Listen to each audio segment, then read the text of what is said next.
ایک غیر مسلم کسی مسلمان کا پڑوسی تھا۔ اس غیر مسلم کے ساتھ اس کا مسلمان پڑوسی بہت اچھا سلوک کرتا تھا۔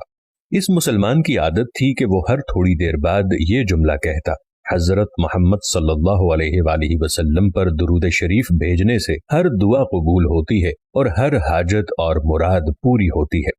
جو کوئی بھی اس مسلمان سے ملتا وہ مسلمان اسے اپنا یہ جملہ ضرور سناتا، اور جو بھی اس کے ساتھ بیٹھتا اسے بھی ایک مجلس میں کئی بار یہ جملہ مکمل یقین سے سناتا تھا کہ حضرت محمد صلی اللہ علیہ وآلہ وسلم پر درود شریف بھیجنے سے ہر دعا قبول ہوتی ہے اور ہر حاجت اور مراد پوری ہوتی ہے۔ اس مسلمان کا یہ جملہ اس کے دل کا یقین تھا، اور وہ خود اس جملے کے فوائد اور ثمرات دن رات اپنی زندگی میں دیکھتا تھا۔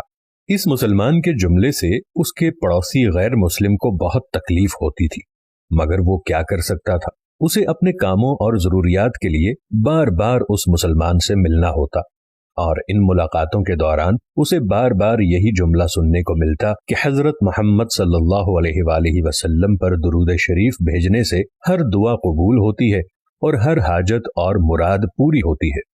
بالآخر اس غیر مسلم نے اس مسلمان کو جھوٹا کرنے کی ٹھان لی۔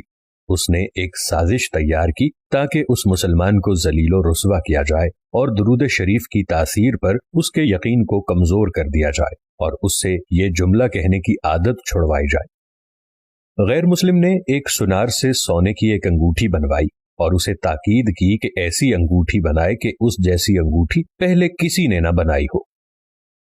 سنار نے انگوٹھی بنا دی۔ وہ غیر مسلم انگوٹھی لے کر مسلمان کے پاس آیا۔ حال احوال کے بعد مسلمان نے اپنا وہی جملہ، اپنی وہی دعوت دہرائی کہ حضرت محمد صلی اللہ علیہ وآلہ وسلم پر درود شریف بھیجنے سے ہر دعا قبول ہوتی ہے، ہر حاجت اور مراد پوری ہوتی ہے۔ غیر مسلم نے دل میں کہا کہ اب بہت ہو گیا، بہت جلد یہ جملہ تم بھول جاؤ گے۔ کچھ دیر بات چیت کے بعد غیر مسلم نے کہا، میں سفر پر جا رہا ہوں، میری ایک قیمتی انگوٹھی ہے، وہ آپ کے پاس امانت رکھ کر جانا چاہتا ہوں، واپسی پر آپ سے لے لوں گا۔ مسلمان نے کہا، کوئی مسئلہ نہیں، آپ بے فکر ہو کر انگوٹھی میرے پاس چھوڑ جائیں۔ غیر مسلم نے وہ انگوٹھی مسلمان کے حوالے کی اور اندازہ لگا لیا کہ مسلمان نے وہ انگوٹھی کہاں رکھی ہے۔ رات کو وہ چھپ کر اس مسلمان کے گھر کودا اور بالآخر انگوٹھی تلاش کر لی اور اپنے ساتھ لے گیا۔ اگلے دن وہ سمندر پر گیا اور ایک کشتی پر بیٹھ کر سمندر کی گہری جگہ پہنچا اور وہاں وہ انگوٹھی پھینک دی اور پھر اپنے سفر پر روانہ ہو گیا۔ اس کا خیال تھا کہ جب واپس آؤں گا اور اس مسلمان سے اپنی انگوٹھی مانگوں گا تو وہ دے نہیں سکے گا، تب میں اس پر چوری اور خیانت کا الزام لگا کر خوب چیخوں گا اور ہر جگہ اسے بدنام کر دوں گا۔ وہ مسلمان جب اپنی اتنی رسوائی دیکھے گا تو اسے خیال ہوگا کہ درود شریف سے کام نہیں بنا اور یوں وہ اپنا جملہ اور اپنی دعوت چھوڑ دے گا۔ مگر اس نادان کو کیا پتا تھا کہ درود شریف کتنی بڑی نعمت ہے۔ غیر مسلم اگلے دن واپس آ گیا، سیدھا اس مسلمان کے پاس گیا اور جاتے ہی اپنی انگوٹھی طلب کی۔ مسلمان نے کہا، آپ اطمینان سے بیٹھیں، آج درود شریف کی برکت سے میں صبح دعا کر کے شکار کے لیے نکلا تھا تو مجھے ایک بڑی مچھلی ہاتھ لگ گئی، آپ سفر سے آئے ہیں، وہ مچھلی کھا کر جائیں۔ پھر اس مسلمان نے اپنی بیوی کو مچھلی صاف کرنے اور پکانے پر لگا دیا۔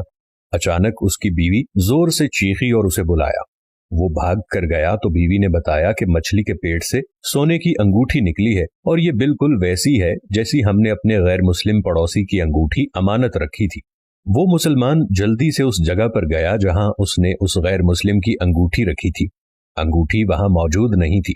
وہ مچھلی کے پیٹ والی انگوٹھی غیر مسلم کے پاس لے آیا اور آتے ہی کہا، حضرت محمد صلی اللہ علیہ وآلہ وسلم پر درود شریف بھیجنے سے ہر دعا قبول ہوتی ہے اور ہر حاجت پوری ہوتی ہے۔ پھر اس نے وہ انگوٹھی غیر مسلم کے ہاتھ پر رکھ دی۔ غیر مسلم کی آنکھیں حیرت سے باہر، رنگ کالا پیلا اور ہونٹ کانپ رہے تھے۔ اس نے کہا، یہ انگوٹھی کہاں سے ملی؟ مسلمان نے کہا، جہاں ہم نے رکھی تھی وہاں ابھی دیکھی تو وہاں نہیں ملی، مگر جو مچھلی آج شکار کی اس کے پیٹ سے مل گئی ہے۔ معاملہ مجھے بھی سمجھ نہیں آ رہا، مگر الحمدللہ آپ کی امانت آپ کو پہنچی اور اللہ تعالیٰ نے مجھے پریشانی سے بچا لیا۔ بے شک حضرت محمد صلی اللہ علیہ وآلہ وسلم پر درود بھیجنے سے ہر دعا قبول ہوتی ہے اور ہر حاجت و مراد پوری ہوتی ہے۔ غیر مسلم تھوڑی دیر کانپتا رہا، پھر بلک بلک کر رونے لگا۔